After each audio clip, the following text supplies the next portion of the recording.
오늘 본문의 말씀을 가지고 아브라함의 부르심과 언약이라는 제목으로 함께 말씀 나누도록 하겠습니다. 한 주 동안 잘 지내셨습니까? 저도 여러분들의 기도와 사랑으로 잘 보냈고요. 뭐 아시는 것처럼 코로나에 걸려서 일주일 동안 방에서 뒹굴뒹굴 했습니다. 그래서 한 주간 동안 잘 격리되어 있다가 이 자리에 서게 되었는데요. 지난 목요일 날 이제 해제가 되면서 혹시 몰라서 자가 키트로 검사를 했는데 바로 음성이 나왔어요. 근데 약간 증상이 있어서 또 금요일 날도 설교해야 되니까 혹시 몰라서 그날도 검사했는데 음성이었고요. 오늘도 혹시 몰라서 했는데 오늘도 음성 나왔습니다. 3번이나 나왔기 때문에 이제는 완전히 완치됐다라는 생각이 들고요. 왜 저렇게 마스크 벗고 돌아다니나 이렇게 생각하지 마시고 하나님의 은혜로 되게 빠르게 회복이 되었고 모든 것이 완전히 회복되어서 너무나 감사합니다. 기도해 주신 모든 성도님께 감사의 말씀을 드리고요. 또 갑자기 우리 땜빵해 주신 원로 목사님께 감사의 말씀을 드립니다. 어저께 저는 개인적으로 참 좋은 일이 있었어요. 행복한 일이 있었는데 어제 설교 준비를 당회장실에서 하고 있는데 노크를 누가 하더니 들어왔어요. 보니까 우리 초등학생 학생이 들어온 거예요. 와서 그 주스를 이렇게 주면서 목사님 드세요 하고 주는 겁니다. 얼마나 감동인지. 초등학교 저학년 아이인데 우리 교회 집사님 딸이에요. 그래서 사진을 탁 찍어가지고 집사님한테 문자를 보냈습니다. 아이가 이렇게 음료수를 가지고 왔더라고. 너무너무 감동을 받았고 용돈을 좀 많이 주라고 이렇게 문자를 보냈어요. 그때 집사님이 답이 뭐라고 왔냐면 아이가 자기한테 돈을 삥 뜯어 갔다고. 근데 그게 거기 쓰였는지 몰랐다고 그러면서 목사님한테 이렇게 드린 걸 보니 본인보다 낫다라고 하시면서 문자가 왔습니다. 그래서 제가 문득 생각이 든 게 있어서 내일 설교할 때 예화로 좀 써야 되겠다. 그래서 예화로 좀 쓰겠다고 말씀드리고 이렇게 말씀을 드립니다. 제가 이렇게 행복한 교회에서 목회를 하고 있습니다. 아이가 그렇게 왔을 때 얼마나 기쁘고 감사했는지 몰라요. 물론 뭐 성도님들이 이렇게 늘 도와주시고 뭐 반찬도 해다 주시고 관심과 사랑을 많이 주시는데 뭐 어른들은 그래도 이제 그런 생각을 하실 수 있는 나이시니까. 근데 아이가 그렇게 했다는 게 참 저는 너무 감사했고요. 어제 그래서 하루 종일 기분이 참 좋았습니다. 설교 준비하면서도 행복하게 설교 준비하고 그렇게 기쁨의 시간을 가졌다라고 말씀을 드립니다. 지난 월요일부터 리딩 지저스가 시작되었습니다. 오늘 광고에 나가는데 약 290명, 288명이고 조는 35개 조로 나뉘었습니다. 그래서 이렇게 온 성도님들과 또 청년들, 학생들이 함께 성경을 읽고 있는데요. 또 오늘 일부에 또 몇 분이 더 하시겠다라고 해서 290명이 좀 넘었습니다. 또 제가 생각하기로는 좀 더 이제 시간이 지나고 또 이렇게 좋다라는 이야기들이 퍼지다 보면 300명이 넘어가지 않을까, 기도원의 300용사가 되지 않을까라는 생각이 듭니다. 여러분, 그래서 앞으로 내년 2월까지 45주 동안 함께 진행될 예정입니다. 많은 변화의 바람이 불 것이라고 생각하고요. 말씀을 함께 읽고 또 그 말씀을 함께 또 듣고 또 그 말씀을 주중에 함께 나누고 이러면서 그 말씀이 우리의 삶을 지배하게 되고 그 말씀이 우리의 영혼을 바꾸는, 우리의 삶을 바꾸는 놀라운 역사와 기적이 일어나게 될 것이라고 믿어 의심치 않습니다. 성경을 함께 통독하면서 또 우리의 생각이 바뀌고 우리의 삶이 달라지게 되고 열심과 열정으로 읽다 보면 분명히 하나님께서 반드시 여러분의 삶을 만져주시고 놀라운 회복의 역사를 이루시고 또 알지 못했던 것들을 깨닫게 하시고 또 기적으로 함께 하실 것을 여러분 모두 믿으시면서 지금도 늦지 않았습니다. 일주일밖에 지나지 않았기 때문에 같이 동참해 주시면 너무너무 감사하겠습니다. 그래서 여러분 함께 동참하셔서 귀한 하나님의 말씀 나누는 시간을 갖는 우이제일교회 성도님들이 다 되셨으면 좋겠습니다. 엊그제 금요일에 노아의 방주까지 말씀을 드렸어요. 세상에 죄가 관영하게 되었고 모든 생각과 계획이 악할 뿐임을 보시면서 하나님께서 더 이상 그대로 두시지 못하셨습니다. 내가 지면에서 모두를 다 쓸어버리겠다라고 약속하시고 선포하시게 되죠.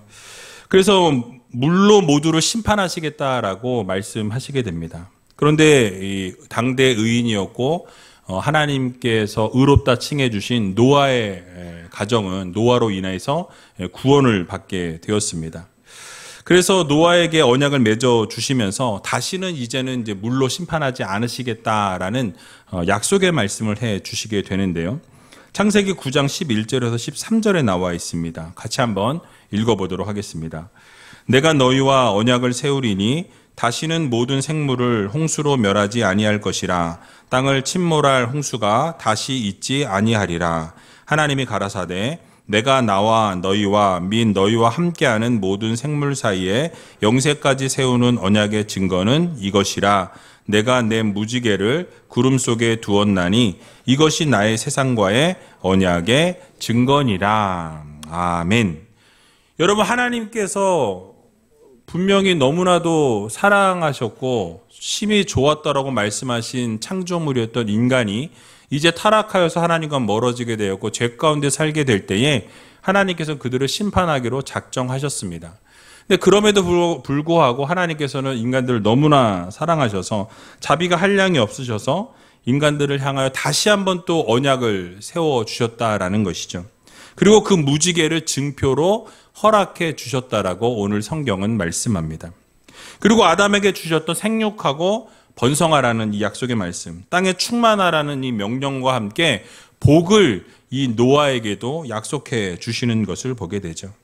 근데 그럼에도 불구하고 이미 죄로 물들어 있는 이 세상은 이 무엇인가 새 출발을 할 것 같은 이 노아의 홍수 이후로는 다시 한번 이 가족들과 함께 번성해 나아가면서 분명히 하나님께서 약속해 주셨고 말씀해 주셨고 기적을 보았기 때문에 좀 달라질 것으로 생각을 했지만은 이 새 출발하는 듯 보였지만 다시 세상은 자기 멋대로 자기 마음대로 본인들이 원하는 대로 살아가는 모습을 우리는 보게 됩니다. 죄된 삶을 살았다라는 거예요. 그래서 점점 번성해졌던 인간들은 창세기 11장을 보게 되니까 하나님과 같이 더욱 높아지기를 원했다라고 성경은 말씀합니다.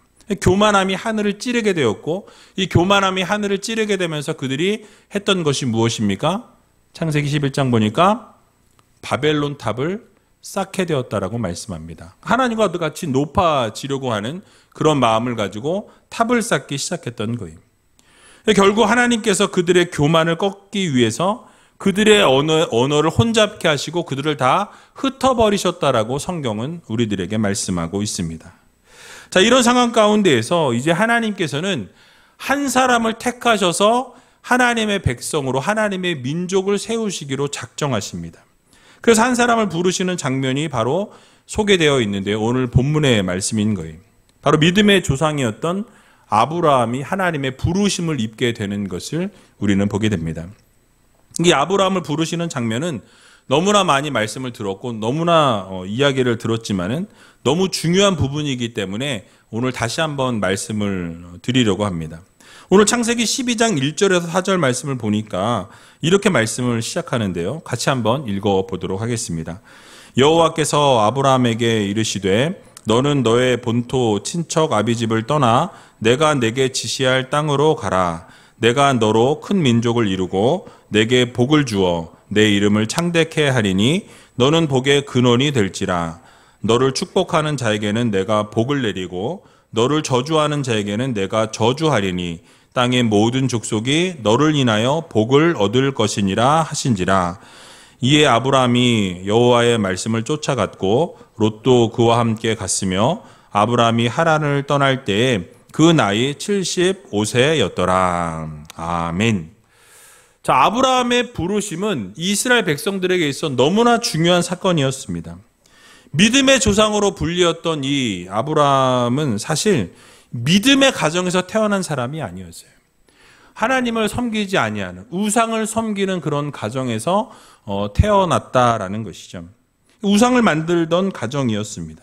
근데 그런 가정에서 태어난 아브라함을 하나님께서 선택하시고 그를 부르셨다라는 말씀이에요.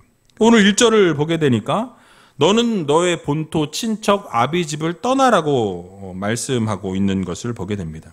그러니까 하나님께서 아브라함을 부르실 때에 첫 번째 조건이 무엇이었냐면 너는 본토 친척 아비집을 떠나라 라는 것이 전제 조건이었습니다. 고향을 떠나라는 거예요. 본토를 떠나라는 것은, 또 친척을 떠나라는 것은 함께 자랐던 형제들, 모든 친지들을 함께 떠나라는 말씀입니다. 또 아버지 집까지도 떠나라는 하나님의 명령이었어요.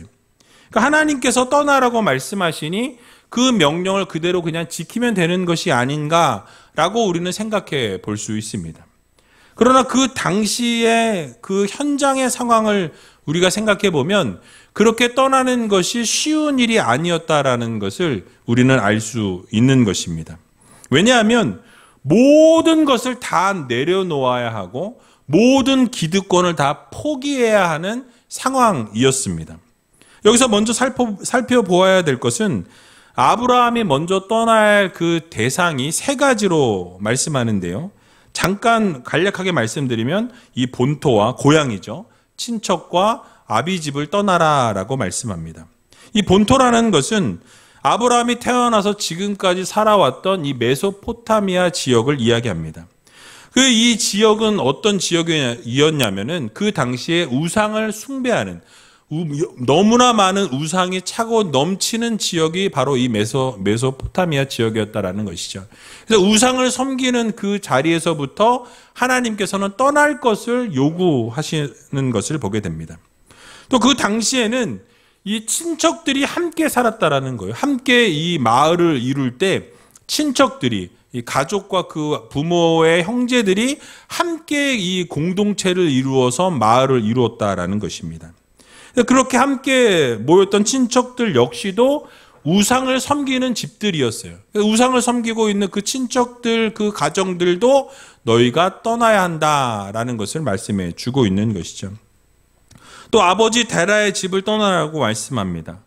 이 아비집, 부모 형제들 역시도 죄악의 관습에 젖어 살았던 사람들이었어요. 그래서 그렇게 죄악에 물들어 살고 있는 가족들조차도 떠나야 한다라는 것을 하나님께서 명령하시고 말씀하셨다라는 거예요.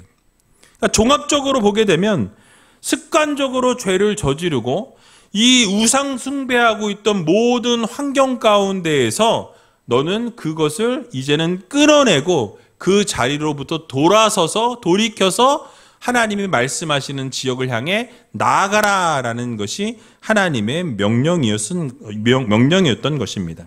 그러니까 우상 숭배하는 과거의 모든 삶을 이제는 돌이키고 그 자리로부터 빠져나와서 하나님을 섬기는 자리로 나오라라는 하나님의 명령이었던 것입니다.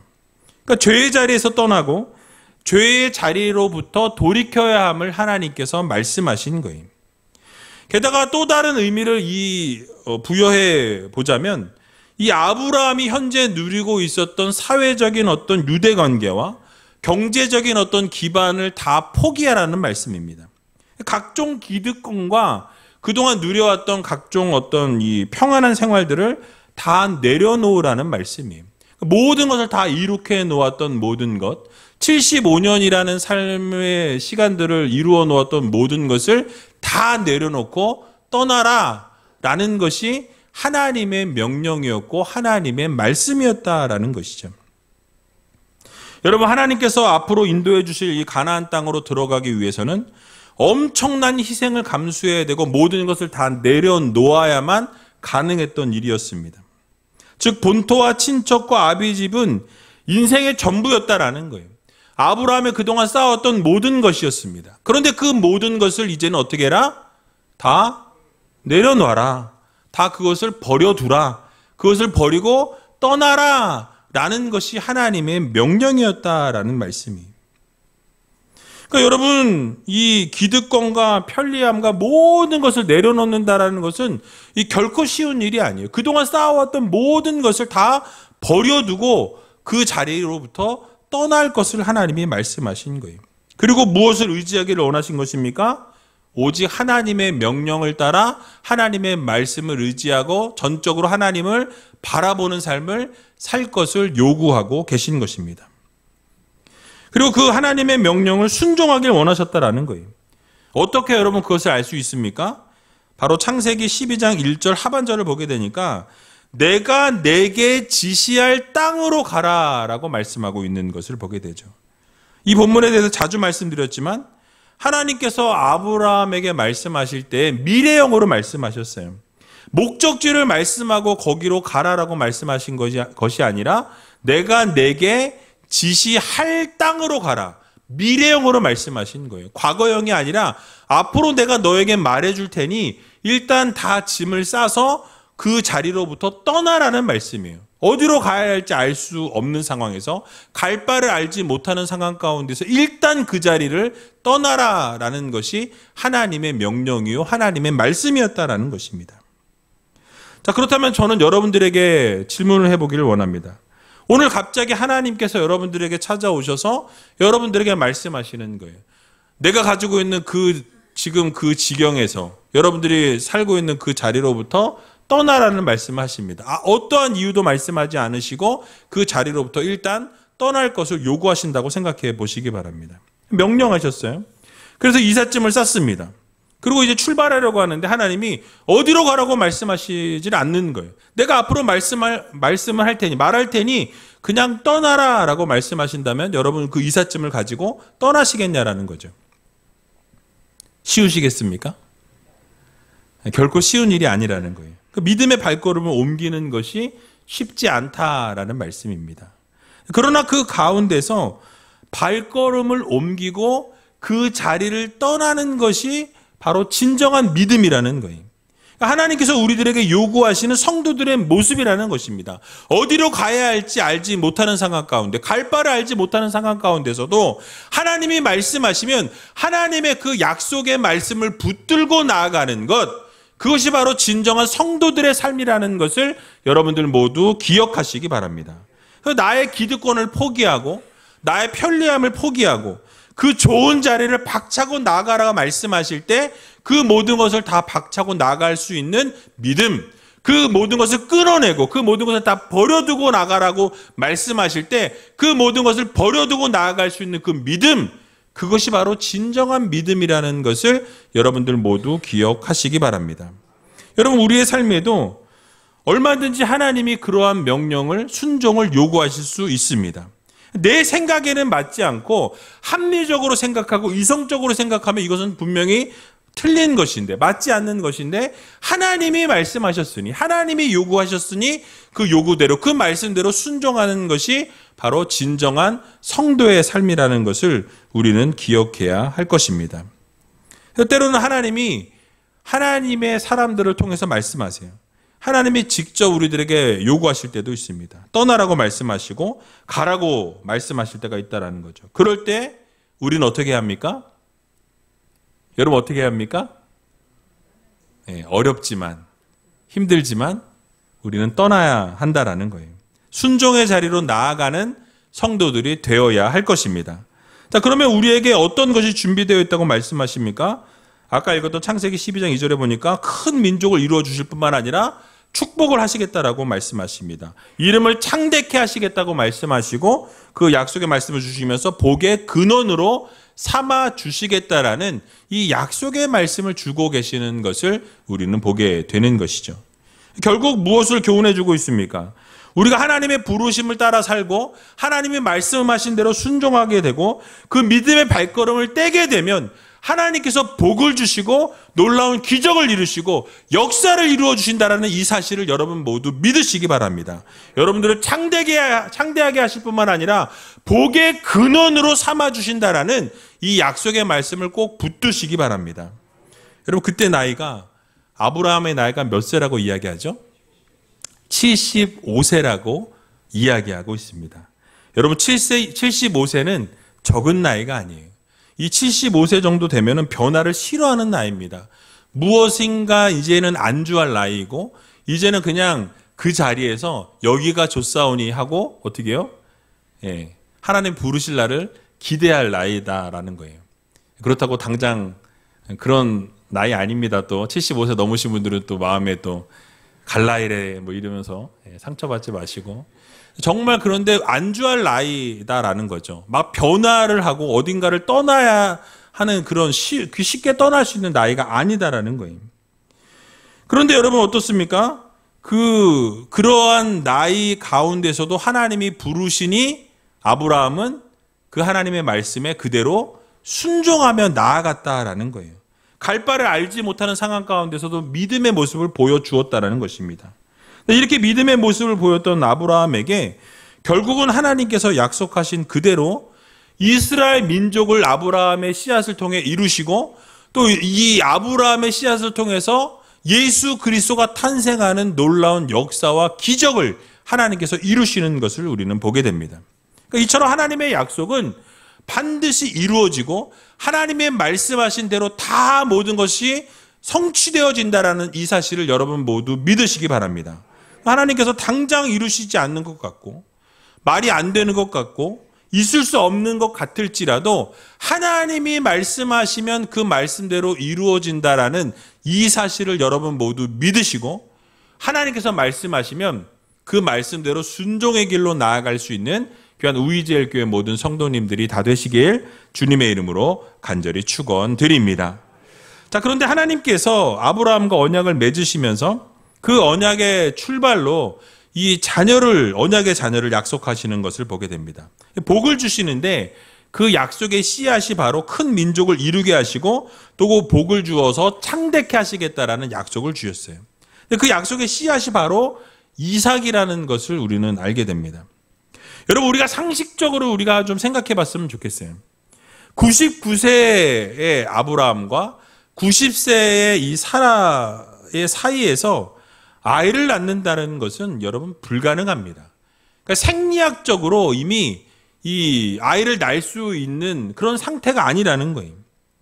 그래서 여러분, 아브라함도 그 이야기를 하나님으로부터 들을 때에 웃었다라고 이야기하고 있어요.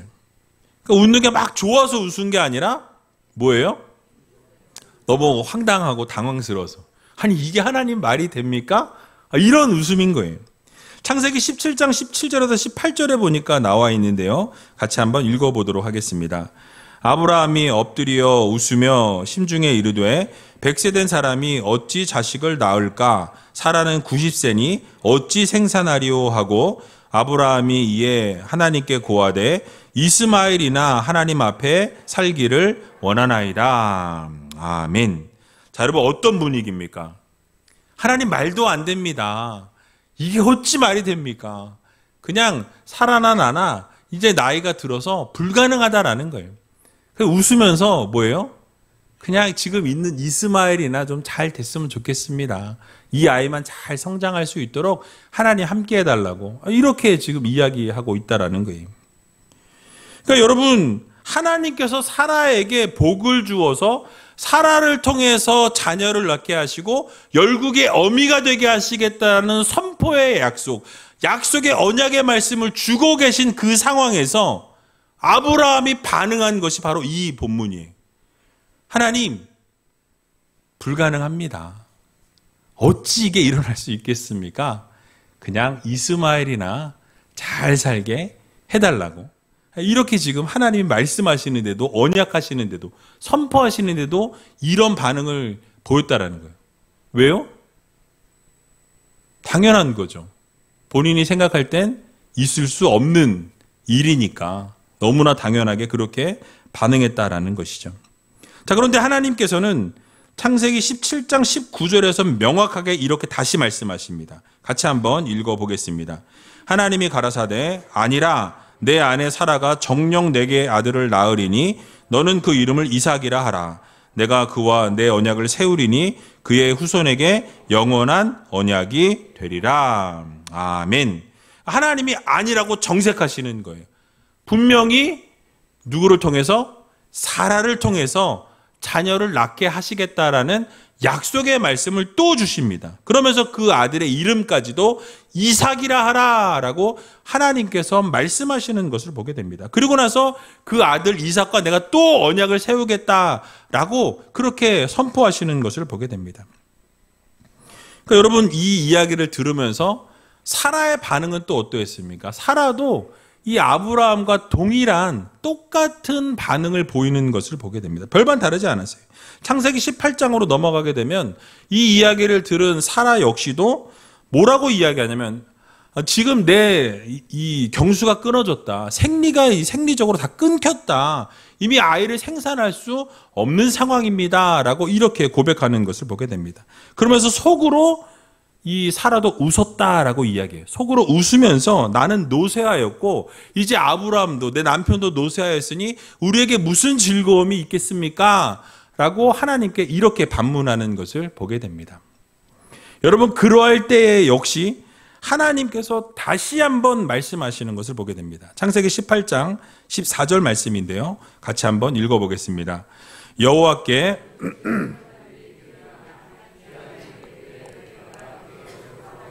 사라에게 아들이 있으리라. 아멘.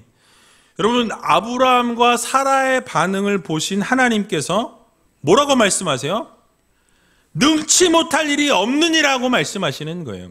너의 생각에는 안 된다라고 말하고 너희들의 그 이성적인 생각으로는 될 수 없다라고 이야기하지만 하나님께는 그 모든 것이 가능하다라고 말씀하고 있는 것입니다. 생산은 이미 끝났다라고 말하고 이것은 늙었기 때문에 절대로 불가능하니라고 인간은 이야기하지만 하나님 편에서 가능하다고 말씀하시면, 성취하시겠다고 하시면 어떻게 되어집니까? 성취되어진다라는 거예요. 하나님이 언약하시고 약속하시면 그 약속은 반드시 이루어진다라는 사실을 여러분들 모두 믿으시기 바랍니다. 여러분, 하나님께서 능치 못함이 없다라고 말씀하시면 우리는 믿어야 돼요. 여러분, 우리의 방법으로, 우리의 생각으로, 우리의 이성으로, 우리의 합리적인 판단으로는 안 된다예요. 그러나 하나님이 하시면 된다. 이것이 하나님의 방법이요, 하나님의 이치이십니다. 그래서 우리가 언약을 한번 세우시면 그 언약은 때가 이르면 반드시 이루어진다라는 거예요. 그런데 인간의 반응은 어떻습니까? 여전히 그 신실하신 하나님의 약속을 믿지 못한다라는 거예요. 하나님이 그렇게 약속하셨고 그렇게 말씀하셨고 선포하셨음에도 불구하고 인간은 계속 인간적인 방법을 사용한다라는 거예요. 하나님이 이미 이전에 말씀하셨음에도 불구하고 아브라함은 하갈을 통해서 이스마엘을 낳는 것을 보게 됩니다. 결국 인간적인 방법은 결국 문제를 야기하게 되는 것을 보게 되죠. 얼마나 이스라엘이 계속 어렵게 되는 것을 보게 됩니까? 그러니까 인간적인 방법은 결국 문제를 발생하게 된다는 것을 우리는 기억해야 합니다. 그러므로 하나님께서 우리를 부르실 때 우리는 그 부르심의 즉각적인 반응으로 순종의 모습으로 나아가는 성도들이 되어야 할 것입니다. 하나님이 떠나라 하시면 떠나고, 하나님이 외치라 하시면 외치고, 순종하라 하시면 순종할 수 있는 믿음의 성도들이 되어야 한다는 말씀이에요. 그러니까 부르심에 순종하게 될 때 결국 하나님께서 복을 주시고 놀라운 역사를 이루시고 기적을 이루어 주신다는 이 사실을 여러분 모두 믿으시기 바랍니다. 그러므로 인간적인 방법을 사용하는 우리가 아니라 하나님의 방법으로 이 세상 살아갈 수 있는 믿음의 성도님들이 다 되시기 바랍니다. 하나님이 선포하시고 하나님이 말씀하시고 하나님이 약속하셨으면 그 약속을 반드시 이루시고 그 약속을 반드시 성취하시는 하나님이시라는 이 사실을 여러분 모두 믿으시고 이번 한 주간 살아갈 때 하나님의 약속을 붙들고 끝까지 인내하면서 하나님의 말씀 그대로 따를 수 있는 귀한 우이제일교회 모든 성도님들이 다 되시길 주님의 이름으로 간절히 축원드립니다.